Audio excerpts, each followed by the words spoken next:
The day Anya found the map was the happiest of her academic life, a brilliant vindication of her late mentor's life's work. That joy curdled into a cold, metallic dread as she realized the parchment wasn't a guide to a lost city, but a meticulous diagram of a prison.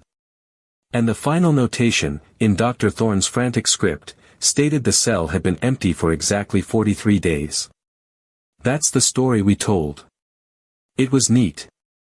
It had a lesson about obsession and luck, and it didn't ask anything of us. But that's not what happened.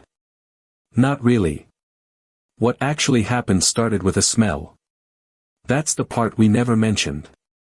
Anya said the first thing that hit her in Dr. Thorne's office, 2 days after the department cleared out his things, was the scent of bergamot and dust. Not old book dust, but a finer, drier powder, like pollen from a flower that hadn't bloomed in a century. He'd had a single Earl Grey tea bag in his desk drawer for emergencies, he told her once. He never used it. It was just there, a tiny monument to a ritual he never allowed himself. The smell had leached into everything, the manila folders, the curling edges of his annotated maps, even the cold metal of his desk lamp.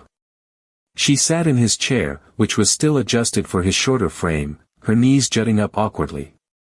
She wasn't supposed to be there. The office was technically reassigned. But she had a key he'd given her years before, for when you need a quiet place to think, and the department had forgotten to ask for it back. The task was bureaucratic: verify the contents of one last storage box against Thorne's master inventory before it was shipped off to some university annex in another state. A nothing job. A checkmark on a form. The box was labeled in his precise, small handwriting, miscellaneous, Corresp. 1985-87, Rio de la Plata surveys. She'd seen it before. He'd shown her once, pulling out a letter from a long-dead colleague arguing about river sedimentation rates. See, he'd said, a flicker of triumph in his tired eyes. Even then they were arguing about the wrong things. Looking for cities where there were only ceremonies. That was Thorne's heresy, the one that got him politely sidelined into becoming the department archivist. He didn't believe El Dorado was a city of gold. He believed it was a person. A ritual. The Muisca ceremony at Lake Guatavita, where the zipa was covered in gold dust and paddled to the center to make an offering. The Spanish herd, the Golden One, and imagined streets paved with it. Thorne's life's work, his quiet, mocked crusade, was to trace how that single misunderstanding, a person mistaken for a place, had warped 5 centuries of exploration, cost thousands of lives, and created a legend that ate men whole. His proof was all in the archives, the letters between conquistadors growing increasingly desperate and delusional, the maps that copied earlier maps that copied myths, the church inventories listing melted-down artifacts that described not wealth, but specific ritual objects. Anya opened the box. The familiar smell of tea and dust rose up. She lifted the first layer of correspondence. Beneath it, not filed separately, was a smaller folio of thick, handmade paper. It wasn't European. The fibers were rough, visible to the touch. She knew immediately it shouldn't be there. Inside the folio were 6 sheets. They weren't maps or letters. They were drawings.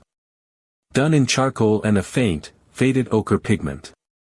They showed a sequence, a figure being anointed with a sticky resin by attendants, the same figure being covered in a fine powder that glinted even in the crude drawing, a procession to water, an immersion.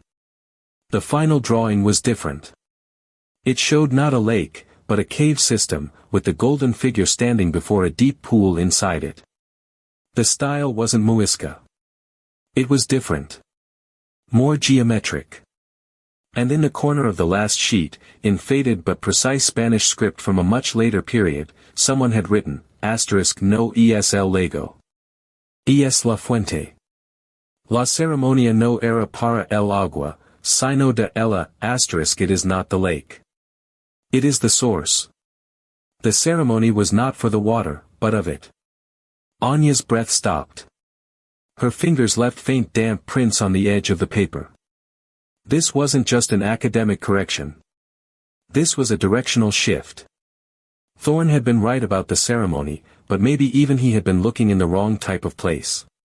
Here's what strikes me about this moment: it wasn't joy she felt. It wasn't the eureka moment you see in movies.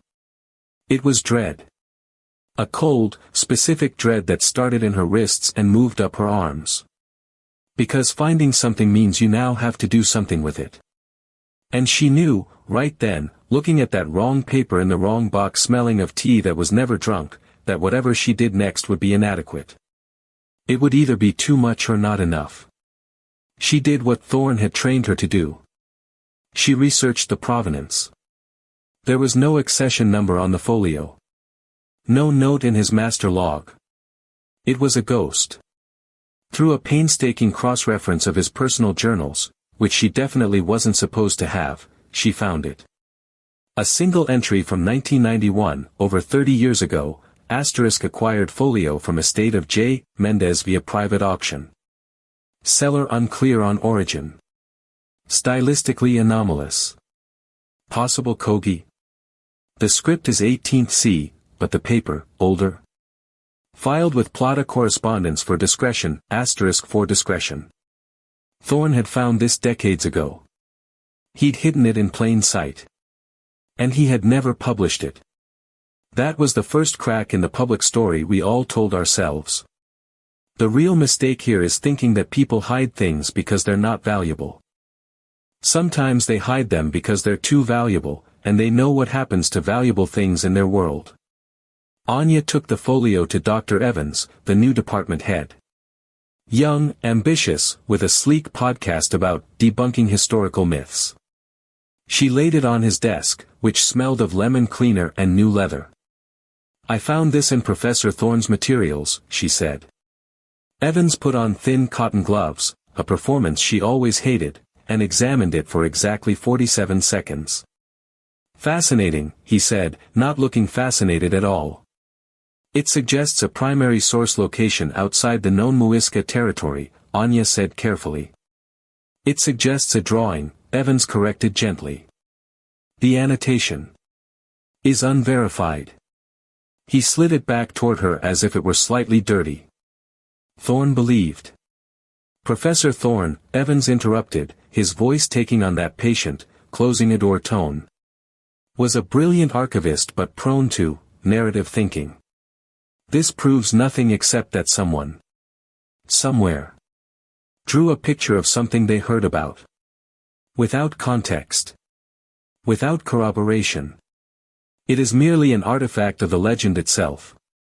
A piece of fan fiction. If you will." He smiled then. She didn't. He told her to write up a brief descriptive note for the archive and file it properly. As she left, he added, "Anya. It's admirable. Your loyalty to him. But you have your own career to think about now. Don't get lost chasing his phantom." That night, she sat on her floor. The folio spread before her. And she cried. Not because he dismissed it. But because he was probably right. It was just a drawing. What did she think she was going to do? Mount an expedition. She was a graduate student with 3 months left on her stipend. But then she touched the paper again. The rough grain of it. Thorne had hidden this. Not because it was worthless. Because he knew what worth looked like to people like Evans. A peer-reviewed paper. A grant. A headline. This didn't lead to any of that. This led to a cave somewhere in the Sierra Nevada de Santa Marta. This led to questions you couldn't answer in a journal article. This led to having to ask people for something they might not want to give. She realized. With that cold dread settling into her stomach. That Thorne hadn't published it because he hadn't known what to do with it next. He was an archivist. His battlefield was paper. This thing demanded a different kind of courage. One that involved leaving the library. So she did something illogical. She made high-resolution scans. And then she booked a flight to Colombia. This is exactly where everything changes. When you move from proving something to someone else to proving it to yourself, the audience vanishes. It's just you and the thing. She didn't go looking for caves. She went looking for people who might know about paper. She found an elderly paper conservator in Bogota named Mateo. His workshop was a riot of vivid color, stacks of electric azure handmade paper, sheets of brilliant amber pulp drying on racks. It smelled of wet fiber and warm glue. She showed him photos of the folio on her tablet. He put on thick magnifying glasses and studied them silently for 10 minutes. This paper, he finally said. His voice like gravel. It is not from here. He pointed to a close-up of the edge. See this fiber? It is fique. From the agave plant. But processed with a technique, it is local. But very old. Pre-Columbian method. He looked at her over his glasses. Where did you get this? From an archive. No. He said simply. You got it from someone who got it from someone who took it from where it belonged. He took off his glasses. This drawing is not old. Maybe 100. 150 years. But this paper, the paper is much older. Someone drew on very old. Sacred paper. The word hung in the air. Sacred. Mateo saw her face and sighed. You are looking for El Dorado? She nodded mutely. He laughed. A short, sharp sound with no humor in it. Everyone is looking for El Dorado. Even those who have found it are still looking. He tapped the image of the cave drawing. The Kogi say they are the elder brothers. We are the younger brothers. Who have forgotten everything. They have ceremonies to repair the world. To them, gold is not for wearing. It is for offering. It is sunlight made solid. Given back to Mother Earth. He leaned forward. His kind eyes suddenly hard. If this shows something real, it is not yours to find. It is theirs to protect. He gave her nothing else except a name. Sebastian. A man who sometimes acted as a liaison between academics and Kogi Mamos, spiritual leaders. But only if he trusted your intent. Finding Sebastian took 2 weeks and most of her remaining money. He met her in a cafe in Santa Marta. A man with a calm face and watchful eyes that missed nothing. She showed him nothing at first. She just talked about Thorn. About his theory of the ceremony. Not the city. Sebastian listened without speaking until she finished her rambling explanation about archives and annotations and hidden papers. This professor. He said finally. His English soft but precise. He understood one thing. The mistake of place. But he made another mistake. What? Anya asked. He thought understanding was enough. He agreed to take her to meet someone. But only if she left her phone. Her camera. Her tablet behind.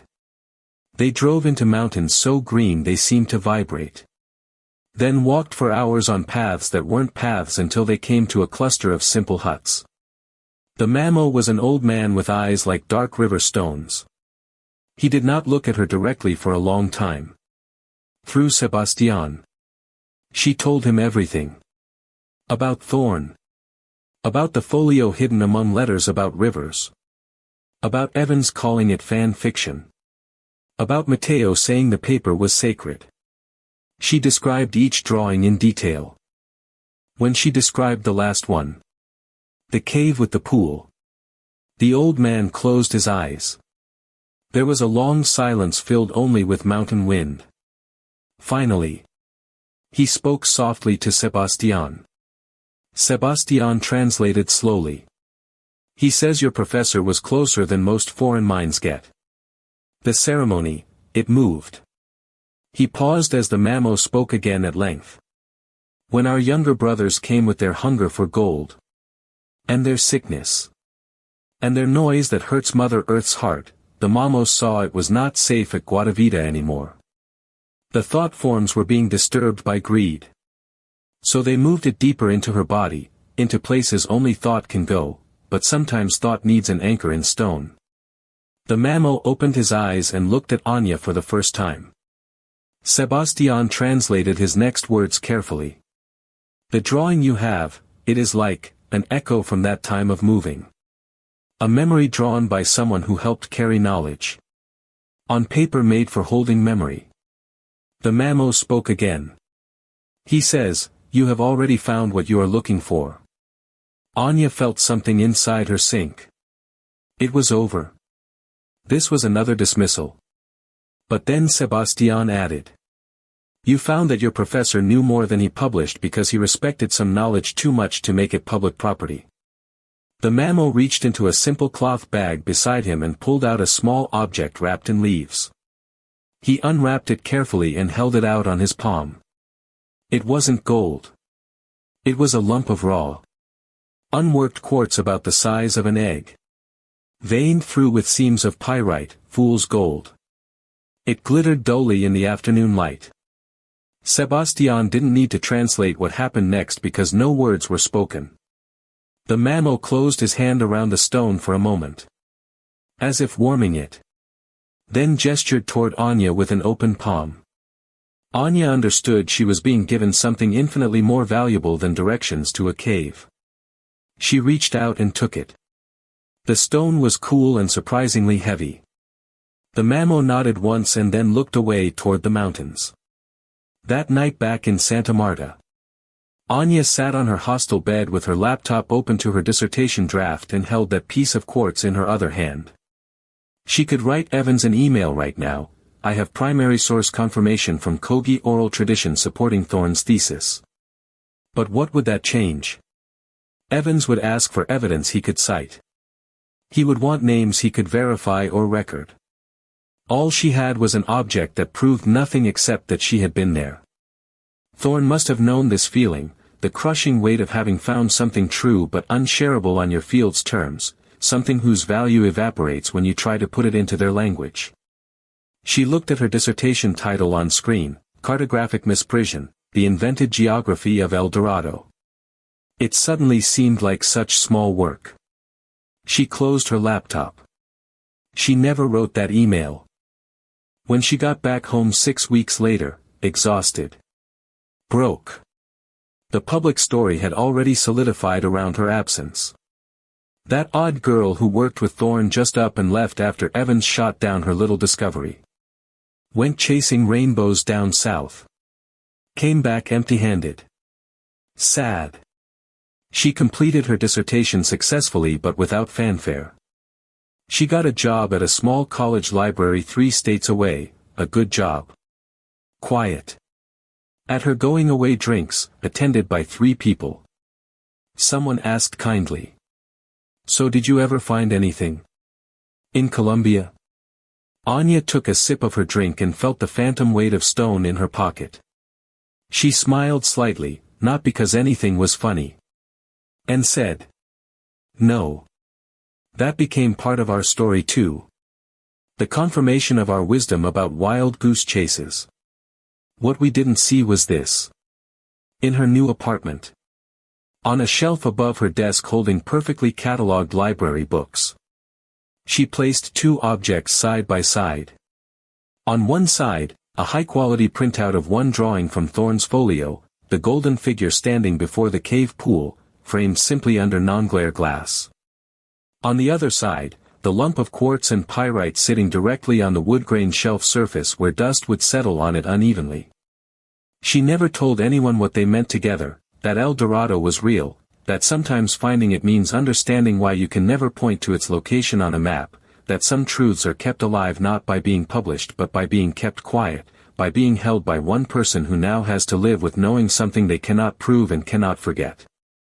The victory wasn't proving Thorne right to Evans or anyone else at all, It's realizing that being right wasn't even half as important as learning how to hold what you've been given without dropping it or trying to trade it for something smaller like recognition or tenure or even just being believed by people whose belief wouldn't change anything anyway except maybe make them want something from where your knowledge came from, which would start another cycle all over again until there's nothing left but footnotes where there used to be living thought forms anchored somewhere deep inside stone where no one can take them unless they already know how not to take things but just receive them instead, which most people, including academics, including most explorers, including most people listening right now, have completely forgotten how to do. So we keep looking for cities instead of ceremonies, caves instead of sources, gold instead of sunlight made solid given back quietly held in one hand, until it becomes warm from your own skin, which maybe feels exactly like nothing to someone watching from across the room but feels like everything when you're alone at night and there's no one left to tell.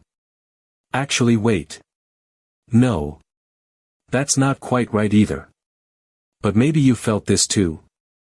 That specific exhaustion when you finally understand something completely but also understand why explaining it would be pointless or worse.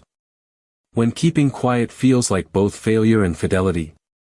I'm not going to pretend this resolved cleanly. For me, the part one keep coming back to isn't even Anya's choice. It's that moment when Matteo, the paper conservator surrounded by all that vivid color, looked at her over his glasses after 10 minutes of silence, and said simply, "No." Because he knew immediately what chain of taking she represented. Just by holding an image on an iPad. How many chains are we all holding without even knowing? What do you do when you realize your search, even an honest one, is part of someone else's loss? Do you think Anya made the right choice by keeping it all to herself, or was that quiet shelf a kind of surrender? If you know that feeling, when a truth is too precious to explain, then you found the right channel. Share this with anyone who's ever carried a secret truth, the kind that changes everything for you but would sound like nothing to anyone else. If you realized your honest search was causing someone else's loss, would you stop? Tell me in the comments. If that moment of quiet realization with Matteo left you questioning your own chains, the like button is right there. If you're someone who feels that deep exhaustion of understanding something you can't explain, this channel is for you.